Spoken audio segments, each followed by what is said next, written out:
కార్యక్రమాన్ని సక్రమంగా చేపిస్తారు, నెరవేరుస్తారు.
ಗ್ರಾಮ ಚಿಂತಾಮಣಿ ತಾಲೂಕು ಚಿಕ್ಕಬಳ್ಳಾಪುರ ಜಿಲ್ಲೆ ನಂದಗಾನಹಳ್ಳಿ ಗ್ರಾಮದಲ್ಲಿ ಶಿಥಿಲವಾಗಿತ್ತು ದೇವಸ್ಥಾನ.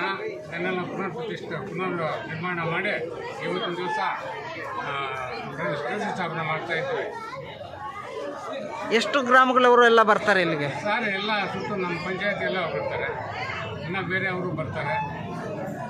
ಈ ಪುನರ್ ಪ್ರತಿಷ್ಠಾಪನೆ ಅಂಗವಾಗಿ ಏನೇನು ಕಾರ್ಯಕ್ರಮಗಳು ಹಮ್ಮಿಕೊಂಡಿದ್ದೀರಿ?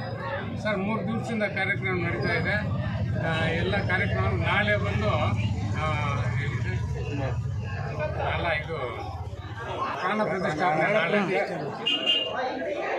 ಓಕೆ, ಇವತ್ತೇನು ಕಾರ್ಯಕ್ರಮಗಳು? ಇವತ್ತು ಎಲ್ಲ ಕಳಶ ಎಲ್ಲ ಹೂನ್ಗಳು. ಹ್ಞೂ ಸರ್, ಜನ ಚೆನ್ನಾಗಿ ಬರ್ತಾ ಇದ್ದಾರೆ ಭಕ್ತರು. ಓಕೆ, ನಿಮ್ಮ ಹೆಸರು ಹೇಳಿ. ಹೆಸರು ಹೇಳಿ, ನಿಮ್ಮ ಹೆಸರು? ಆಂಜನೇಯ ರೆಡ್ಡಿ ಹೇಳಿ ಸರ್. ಪುರಾತನವಾದ ದೇವಸ್ಥಾನ ಇದು. ಇದಕ್ಕೊಂದು ಹಿಸ್ಟ್ರಿ ಇದೆ.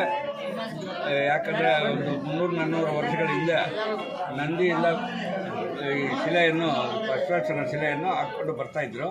ಇಲ್ಲಿ ಏನೋ ಬಂದು ಇಲ್ಲಿ ದೇವಸ್ಥಾನ ಮುಂದ್ಗಡೆ ಅಚ್ಚು ಅನ್ನೋದು ಕಟ್ಟಾಗಿ ನಂದಿ ವಿಗ್ರಹ ಮೇಲೆ ಹೇಳಿರುತ್ತೆ.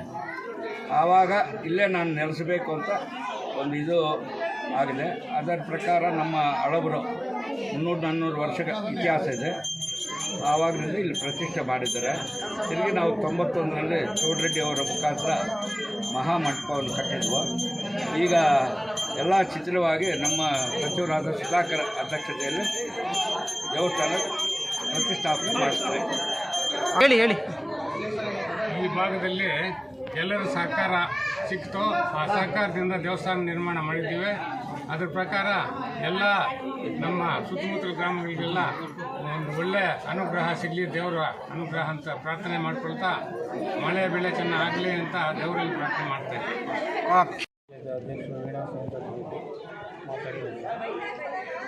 ನಂದಗಾನಹಳ್ಳಿ ಗ್ರಾಮದ ಬಸವೇಶ್ವರ ಸ್ವಾಮಿ ದೇವಸ್ಥಾನದ ಜೀರ್ಣೋದ್ಧಾರ ಆಗಿ ಈ ದಿನ ಪ್ರತಿಷ್ಠಾಪನೆಯನ್ನು ಮಾಡಿರುತ್ತಾರೆ.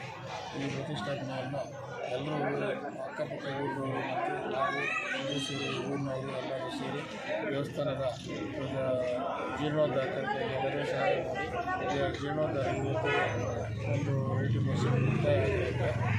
ಅದನ್ನು ಪೂಜೆ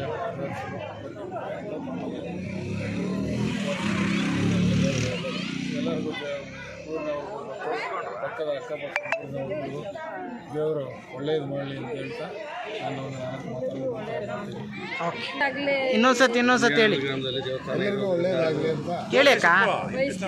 ಎಲ್ಲರಿಗೂ ಒಳ್ಳೇದಾಗಲಿ ಅಂತ ನಾವು ಪ್ರಾರ್ಥನೆ ಮಾಡ್ತೇವೆ. ಓಕೆ. ಈ ಕಡೆ ನೋಡಿ.